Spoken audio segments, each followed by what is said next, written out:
우리가 인생을 살면서 하나님이 하시는 일을 다 이해할 수 있으면 좋으련만 그렇진 못합니다. 이사야 55장 8절 9절 내 생각이 너희의 생각과 다르며 내 길은 너희의 길과 다름이니라. 여호와의 말씀이니라. 이는 하늘이 땅보다 높음같이 내 길은 너희의 길보다 높으며 내 생각은 너희의 생각보다 높음이니라. 우리의 좁은 소견으로 하나님이 하시는 선한 일을 다 알 수는 없습니다. 손바닥으로 바닷물을 담을 수 없듯이 뼘으로 하늘을 잴 수 없듯이 저울로 산을 달아볼 수 없듯이 어리석은 인간의 생각으로 어찌 그분의 선하신 뜻을 다 헤아릴 수 있겠습니까? 우리가 할 수 있는 일은 한 가지뿐입니다. 하나님은 선하신 분이시다. 하나님은 이것도 선으로 바꾸시는 분이시다. 그러니 나는 이런 상황 가운데서도 여전히 하나님을 신뢰하리라. 믿는 것입니다.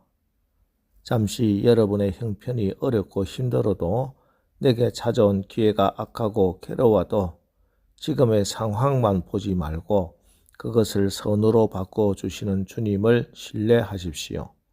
그분의 신실하심을 믿고 그분의 선하심을 인정하십시오. 하나님께서 그 믿음대로 바꿔 주십니다. 오늘 본문을 보면 스데반의 순교로 예루살렘 교회에 대한 박해가 시작됩니다. 악한 사단이 교회에 대대적인 공격을 감행한 것입니다. 그래서 그럼 스데반이 죽고 교회에 큰 핍박이 일어나 모두 다 흩어졌기 때문에 교회가 사라졌습니까? 무너졌습니까? 더 이상 일어설 힘이 없습니까? 아닙니다. 사단의 박해는 겉으로 보기엔 성공처럼 보였지만 그게 아닙니다.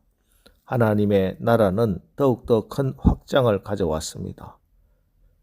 이 핍박의 결과 이제 예루살렘 교회 성도들이 교회에 모여서 안정적으로 신앙생활을 하는 것이 어려워지고 불가능해졌습니다. 그래서 이제 그들은 온 유대로 사마리아로 땅끝으로 흩어지기 시작합니다. 4절 5절 말씀입니다. 그 흩어진 사람들이 두루 다니며 복음의 말씀을 전할새 빌립이 사마리아 성에 내려가 그리스도를 백성에게 전파하니. 7 집사 가운데 한 사람이었던 빌립 집사가 복음을 들고 사마리아에 가서 하나님의 말씀을 전하기 시작했습니다. 이것은 역사적으로 굉장히 중요한 일입니다. 사마리아 땅에 약 750여 년 만에 온전한 하나님의 말씀, 복음이 들어간 것이기 때문입니다. 사실 영적으로 보면 사마리아는 버려진 땅이었습니다. 기원전 721년 북이스라엘이 아수르에서 멸망당하고 난 이후에 사마리아 성에 이방인들을 이주시켰습니다. 그때부터 사마리아는 완전히 혼혈화되었습니다. 그래서 유대인들은 사마리아 지역을 버린 땅이라고 해서 동행도 하지 않았습니다. 북쪽 갈릴리 사람들은 유대로 갈 때 사마리아를 통하지 않았고 남쪽 유대인들도 북쪽 갈릴리로 갈 때 역시 사마리아를 통과하지 않고 돌아갔습니다. 그곳에 약 750여 년 만에 복음이 들어가고 교회가 세워진 것입니다. 그때부터 획기적이고 놀라운 역사가 시작됩니다.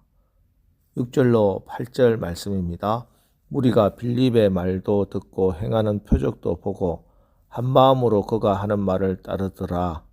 많은 사람에게 붙었던 더러운 귀신들이 크게 소리를 지르며 나가고 또 많은 중풍병자와 못 걷는 사람이 나으니 그 성에 큰 기쁨이 있더라.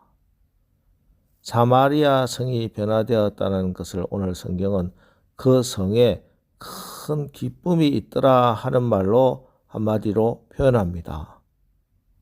750여 년 동안 기쁨이 사라진 곳, 웃음꽃이 사라진 이곳에 하나님의 말씀이 들어오니 성령이 역사하니 기쁨이 샘솟기 시작했습니다.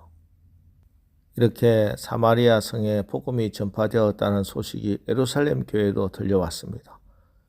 핍박을 견디며 교회를 지키고 있던 사도들은 이 소식을 듣고 무척 기뻐했습니다. 베드로와 요한이 사마리아 성에 정말 이런 일이 일어났는지 살피기 위해서 갔습니다. 가서 보니 소문이 사실이었습니다. 역사가 일어났습니다. 이에 베드로와 요한은 사마리아 성에 아직까지 성령이 임하시지 않은 것을 보고 그들을 안수하면서 성령 세례를 베풀기 시작합니다. 17절 이에 두 사도가 그들에게 안수함에 성령을 받는지라. 그렇습니다. 이제 이 교회에 성령까지 받는 일이 일어났으니 진실로 교회다운 교회가 된 것입니다. 사단은 예수 믿는 자들을 모조리 없애버리기 위해서 대대적인 핍박을 감행했는데 그 결과는 사마리아까지 복음이 확장으로 나타난 겁니다. 누가 성공했습니까? 누가 승리했습니까? 사단입니까? 하나님입니까? 교회를 핍박하는 것이 하나님의 뜻은 아닙니다. 우리가 고난받는 것이 하나님의 뜻은 아닙니다. 그러나 우리 하나님은 이런 사단의 계략을, 작전을 오히려 축복으로 역전시켜 버린 것입니다. 여러분 믿으십시오. 하나님이 택하신 여러분 절대 망하지 않습니다. 하나님이 세우신 교회에 절대 실패가 없습니다. 실패처럼 보일 수 있지만 실패는 없습니다. 위기처럼 느껴지기는 하지만 진짜 실패는 없습니다. 하나님이 세우신 가정, 하나님이 세우신 교회, 하나님이 지켜주십니다. 하나님이 성공을 주십니다. 하나님은 위기 뒤에 기회를 주십니다. 가장 큰 어려움 뒤에 큰 축복을 주시는 것입니다. 또 하나 놀라운 사실, 사단의 역사로 스데반 집사님이 순교하는 그 사건, 그 핍박의 최일선에 선 사람이 누구였습니까? 사울입니다. 그러나 훗날 그가 어떻게 변합니까? 그가 바로 이방인의 사도로 부름받은 바울이 되어 예수님 때문에 핍박당하고 예수님 때문에 죽게 됩니다. 그렇게 변할 줄 그 누가 상상이나 했겠습니까? 웨슬리 목사님의 유명한 메소디스트 for all이라는 말이 있습니다. 그 첫 번째가 all needs to be saved. 모든 사람이 구원받을 필요가 있다. 그리고 두 번째가 all can be saved. 모든 사람이 구원받을 수 있답니다.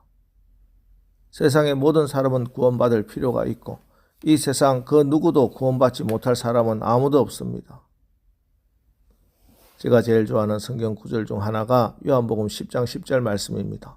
도둑이 오는 것은 도둑질하고 죽이고 멸망시키려는 것뿐이요 내가 온 것은 양으로 생명을 얻게 하고 더 풍성히 얻게 하려는 것이라.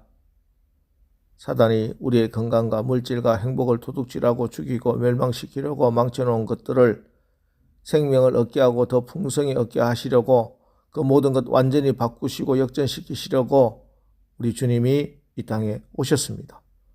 그리고 이 하나님의 이런 성령을 통하여 지금도 우리 가운데 역사하고 있습니다.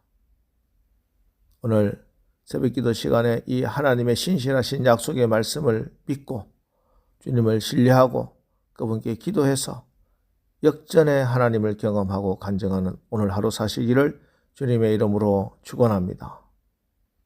기도하겠습니다. 하나님, 우리가 하나님의 모든 섭리를 다 이해할 수는 없어도 하나님의 선하심과 말씀이 약속하신 신실함을 믿고 신뢰합니다.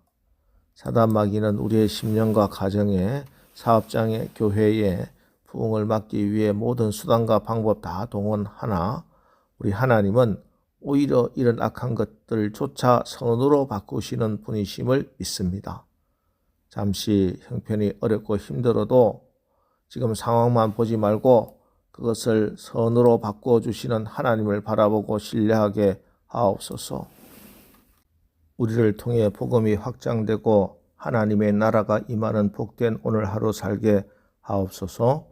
예수님의 이름으로 기도합니다. 아멘. 자, 이제 오늘 말씀을 붙들고 주여 오늘 하루도 우리가 예수 안에서 역전의 하나님을 체험하고 간증하게 하옵소서. 우리 합심해서 기도하고 나가겠습니다. 우리 기도하겠습니다.